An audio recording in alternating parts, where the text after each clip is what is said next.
Hello friends, मेरे डेजर classes में आप बहुत बहुत फिर से नए सेशन में स्वागत करते हैं। तो यहाँ पे हम लूसेंट से बायोलॉजी के मोस्ट इम्पोर्टेंट क्वेश्चन लेगा हम साइंस से, जो आपके अक्सर एग्जाम में बार बार यहाँ से क्वेश्चन पूछा जाता है। और लूसेंट से जितना भी मैं क्वेश्चन लिया हूँ, लूसेंट से क्वेश्चन दिया गया है। तो पिछले क्लासेस को अगर आप लोग नहीं देखे हो तो जाके देख सकते हैं। सारे जो क्वेश्चन एग्जाम से जो हिसाब से क्वेश्चन को तैयार किया गया है, मोस्ट इम्पोर्टेंट छाँट के मैं क्वेश्चन को लाया हूँ। अलग अलग एग्जाम में क्वेश्चन पूछा भी गया है। तो चलिए सेशन को बढ़ाते आगे। पहली बार आए हैं तो चैनल को सब्सक्राइब करके रख लीजिएगा ताकि नोटिफिकेशन आप तक पहुंच पाए। तो क्वेश्चन हमारा, वो पौधा जो आपका अत्यधिक नमक वाली मिट्टी में उत्पन्न होते हैं। कहने का मतलब है जो एक पौधा होता है जो नमक वाली मिट्टी में जो उत्पन्न होती है, आपका क्या कहलाती है। तो जीरोफाइटा, मेसोफाइटा, हेलोफाइटा या आपका थैलोफाइटा। तो इसका जो करेक्ट आंसर हो जाएगा हेलोफाइटा करेक्ट आंसर हो जाएगा। सी ऑप्शन करेक्ट आंसर हो जाएगा। तो हेलोफाइटा वह पौधा है जो ये आपके अत्यधिक नमक वाली मिट्टी में उत्पन्न होती है, जिसे हेलोफाइटा कहा जाता है। तो मतलब ये आपका अत्यधिक नमक वाली मिट्टी में उत्पन्न होती है, इसी को हम हेलोफाइटा के नाम से जाने जाते हैं। तो इसको याद रखिए, इसका सी ऑप्शन करेक्ट आंसर हो जाएगा। और यहाँ पे दिया गया है थैलोफाइटा क्या है। थैलोफाइटा जो पौधा होता है, आपके पौधे का जो शरीर, जड़, तना वगैरह होते हैं, ये पत्तियाँ विभेदित नहीं होता है, इसे थैलोफाइटा के अंतर्गत आता है। किसको याद रखिएगा, पौधे जो अच्छी तरह से यहाँ पे विभेदित शरीर के संरचना का अभाव होता है, ये आपका थैलोफाइटा के अंतर्गत आता है। आपके पादप जगत के अंतर्गत आता है, तो इसको याद रखिएगा। और आपका जो था इसके बाद जो है ब्रायोफाइटा था। ब्रायोफाइटा आपके छोटे स्थलीय पौधे होते हैं। वे तने, पत्ती जैसे संरचनाओं, जड़ जैसे संरचनाओं के साथ शरीर की बनावट में भेदी दिखाते हैं। ये आपके ब्रायोफाइटा का। टेरिडोफाइटा ये आपके जो फाइटा है, ये सब अलग अलग है। तो टेरिडोफाइटा ये आपका तक होने के अलावा पौधे के शरीर को जड़, तना वगैरह पत्तियों में भेदी किया जाता है, आपका टेरिडोफाइटा है। जिम्नोस्पर्म नाम सुने होंगे, तो ये आपके अनावृत बीजी है। तो जिम्नोस्पर्म जो आपके नग्न बीज वाले पौधे हैं, तो इसको भी याद रखिएगा। एंजियोस्पर्म आवृत बीज वाले, एंजियोस्पर्म जो बीज देने वाले पौधे के अंतर्गत आते हैं, तो इसको याद रखिएगा। अगला क्वेश्चन देखते हैं। दूसरा क्वेश्चन है, कोशिका में राइबोसोम्स का क्या कार्य होता है। तो डीएनए का संश्लेषण करना, डीएनए का संश्लेषण या आपके कार्बोहाइड्रेट का संश्लेषण या प्रोटीन का संश्लेषण। इसका एक करेक्ट आंसर हो जाएगा डी ऑप्शन करेक्ट आंसर हो जाएगा। तो राइबोसोम जो है आपका कोशिका में, राइबोसोम का जो मुख्य कार्य है, राइबोसोम का जो मुख्य कार्य कोशिका का अंदर में ये आपके महत्वपूर्ण जितने भी प्रोटीन का आपका संश्लेषण करता है। तो राइबोसोम जो है आपके अणु जो अमीनो अम्ल को जोड़ते हैं और साथ ही साथ विभिन्न जो प्रकार के जो प्रोटीन बनाने के लिए विभिन्न संयोजन प्रोटीन के संरचनाओं का निर्माण ब्लॉक है। तो इसको याद रखिएगा। तो इसका जो करेक्ट आंसर हो जाएगा डी ऑप्शन करेक्ट आंसर हो। अगला क्वेश्चन है, एक जो बायोलॉजी ये आपका क्या है। तो अन्य ग्रह पर जीवन या वायु में जीवन या स्थलीय पर जीवन या शारीरिक। इसका जो करेक्ट आंसर हो जाएगा, एक जो बायोलॉजी आपका एक प्रकार का अन्य ग्रह पर जीवन बिताना, इसका आपका एक जो बायोलॉजी कहलाता है। इसको याद रखिएगा। अगला क्वेश्चन देखते हैं। अगला क्वेश्चन है, कई बार इसको एग्जाम में क्वेश्चन रिपीट कर चुका है। दधी चक्राकार जो रचना डबल हेलिक्स है, इंग्लिश में बोलते हैं। तो डीएनए का मॉडल किसने प्रस्तुत किया था। बहुत बार एग्जाम में क्वेश्चन पूछा है। लैमार्क तथा डार्विन ने, रॉबर्ट हुक, लेवेनहॉक ने, वाटसन तथा क्रिक ने, ह्यूगो डे व्रिज ने। इसका जो करेक्ट आंसर जो हो जाएगा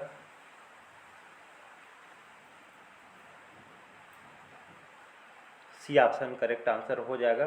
तो डीएनए संरचना का जो पहला मॉडल आपके जेम्स वाटसन और आपके जो फ्रांसीसी क्रिक ने, इन्होंने कौन से सन में 1953 में, याद रखें 1953 में इन्होंने दिया था। इस मॉडल को प्रस्तुत किया था वाटसन और आपके क्रिक ने। जिसको याद रखिए, इन्होंने मतलब 1953 में इस डबल हेलिक्स की जो खोज की, इन्होंने डीएनए के मॉडल की प्रस्तुत इन्होंने किया था। जिसको याद रखिएगा। अगला क्वेश्चन देखते हैं।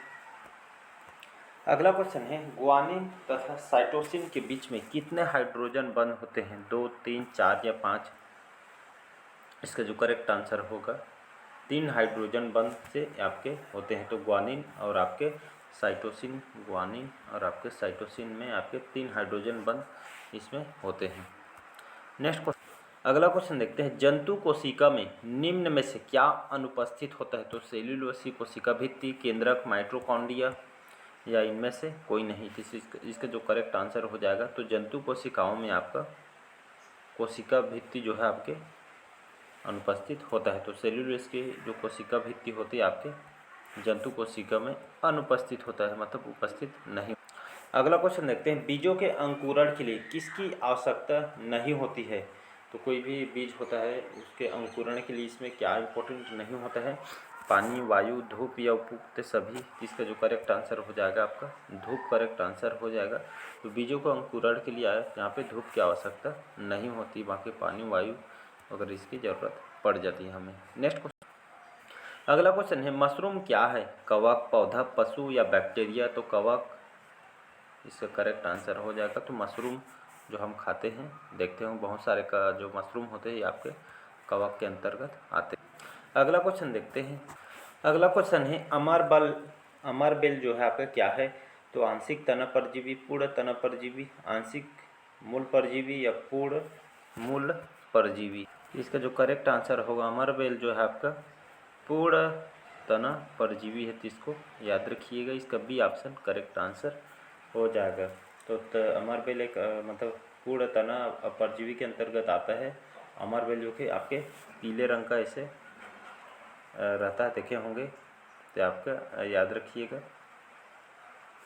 अगला क्वेश्चन देखते हैं, अगला क्वेश्चन है, घटपर्णी के निम्नलिखित भागों में कौन सा एक घट के रूप में रूपांतरित होता है? तो स्तंभ, पत्ता, अनुपर्ण या पर्णवृत्त। इसका जो करेक्ट आंसर हो जाएगा पर्णवृत्त करेक्ट आंसर हो जाएगा, इसको याद रखिएगा। इसका डी ऑप्शन सही आंसर हो जाएगा। अगला क्वेश्चन देखते हैं, समुद्री खरपतवार निम्नलिखित में से किसके महत्वपूर्ण स्रोत है?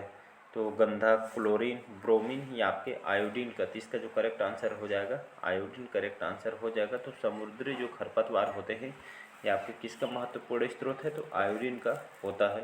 तो आपके समुद्री खरपतवार समुद्र के जो तल में स्थित बहुकोशिकीय जो कि खास करके आपके सवाल होते हैं और आपके आयोडीन का महत्वपूर्ण स्रोत है।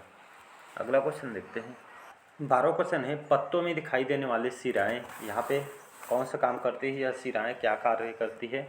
तो ये आपके प्रकाश संश्लेषण का, वाष्पोत्सर्जन का, भंडारण का या चालन का। तो इसका जो करेक्ट आंसर हो जाएगा प्रकाश संश्लेषण, इसका करेक्ट आंसर हो जाएगा, ए ऑप्शन करेक्ट आंसर हो जाएगा। तो पत्तों में दिखाई देने वाले जो सिराएँ लकीर लकीर रहता है पत्ते के अंदर में, ऐसा देख सकते हैं।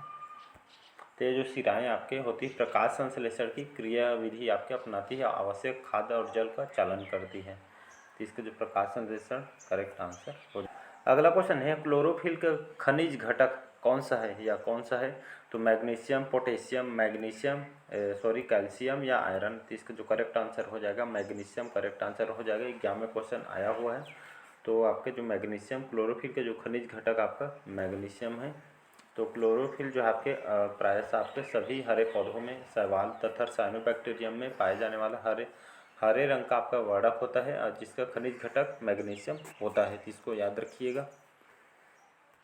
अगला क्वेश्चन है, कौन सा पदार्थ पौधों के लिए एक सूक्ष्म पोषक का काम करता है या सूक्ष्म पोषक तत्वों की आवश्यकता पूरी करता है? तो पौधों की वृद्धि के लिए बहुत ही ज़्यादा इंपॉर्टेंट है। तो कार्बन, ऑक्सीजन, नाइट्रोजन या बोरान। तो इसका जो करेक्ट आंसर हो जाएगा बोरान।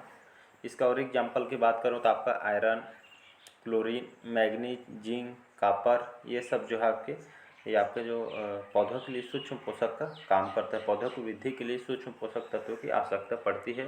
तो ये आपके खास करके भूमिका निभाते हैं, तो याद रखिएगा।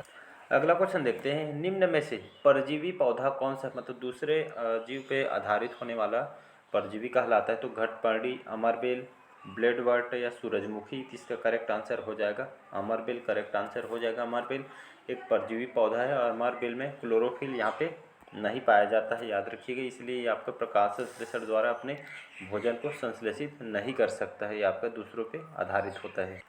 अगला क्वेश्चन देखते हैं आप, निम्नलिखित कौन सा पादप हार्मोन मुख्यतः फल परिपक्वता से फल को पकाने के लिए उत्तरदायी होता है, कहने का मतलब है। तो ये आपका ये आपका क्या साइटोकाइनिन, आपके एबिसिक अम्ल और आपका एथिलीन, या इनमें से कोई नहीं। इसका जो करेक्ट जो आंसर हो जाएगा आपका एथिलीन करेक्ट आंसर हो जाए। तो एथिलीन जो है आपके फल के पकने में मुख्य भूमिका, बहुत ही इंपॉर्टेंट रोल निभाता है। तो एथिलीन के माध्यम से चाहे कोई भी फल हो या पकने का, चाहे आम हो, अंगूर, जो भी हो, ये पकाने का काम एथिलीन का होता है। तो एथिलीन जो है ये आपके खास करके मनुष्यों के लिए आपके हानिकारक होता है। ये आपके खास करके फल को पकाने के लिए, जैसे एथिलीन आप एक तरह का गैस है, इसका फार्मूला H2H4 होता है, तो इसको याद रखिए। तो पकने वाला एक हार्मोन भी इसको कह सकते हैं। अगला क्वेश्चन देखते हैं। आवश्यक तत्व है, किससे अभिप्राय है? तो आवश्यक तत्व से अभिप्राय है वह तत्व पौधे के उपापचय में भाग लेते हैं, तत्व की कमी हो जाने पर पौधों में विकार उत्पन्न हो जाता है, या उस तत्व की कमी को कोई अन्य तत्व पूरी न कर पाए, या आपके उपरोक्त सभी। तो इसका जो करेक्ट आंसर हो जाएगा उपरोक्त सभी करेक्ट आंसर हो जाएगा। तो इसका सभी आवश्यक तत्वों के सभी करेक्ट आंसर हो जाएगा। नेक्स्ट क्वेश्चन, अगला क्वेश्चन देखते हैं। पूर्ण मूल रूप से परजीवी पौधा कौन सा है? तो रेफ्लेशिया, इंगूदी, गांठवा, या उपरोक्त सभी। तो इसका जो करेक्ट आंसर हो जाएगा उपरोक्त सभी करेक्ट आंसर हो जाएगा। रेफ्लेशिया, इंगूदी, गठवा जो आपके मूल रूप से परजीवी पौधे होते हैं, तो इसको याद रखिएगा।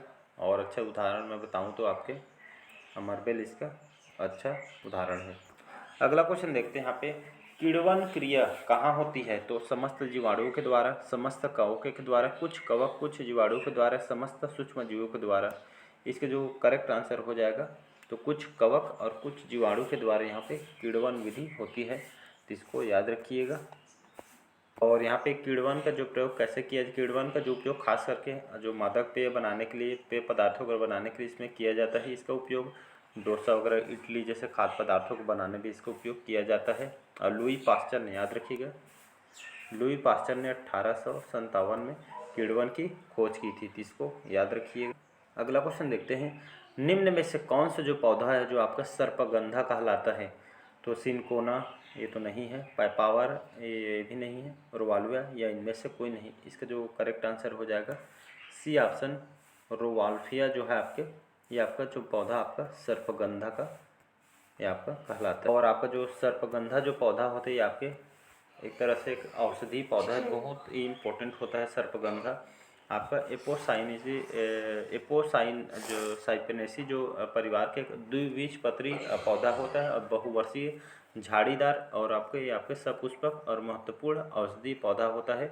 और इस पौधे का जो सर्वप्रथम जो पता किसने लगाया था? लियोनार्ड राल्फ ने, एक वैज्ञानिक थे, इन्होंने लगाया था पता। भारत और खासकर के चीन के यहाँ पे सबसे ज़्यादा सर्पगंधा पाई जाती है। औषधि के रूप में इसका उपयोग किया जाता है, नाम सुने होंगे, इसको याद रखिएगा। तो चलिए आज का सेशन कैसा लगा कमेंट करके ज़रूर बताइएगा। पहले बार आए तो चैनल को सब्सक्राइब करके रख लीजिएगा ताकि नोटिफिकेशन आप तक पहुँच पाए। चलिए, थैंक यू।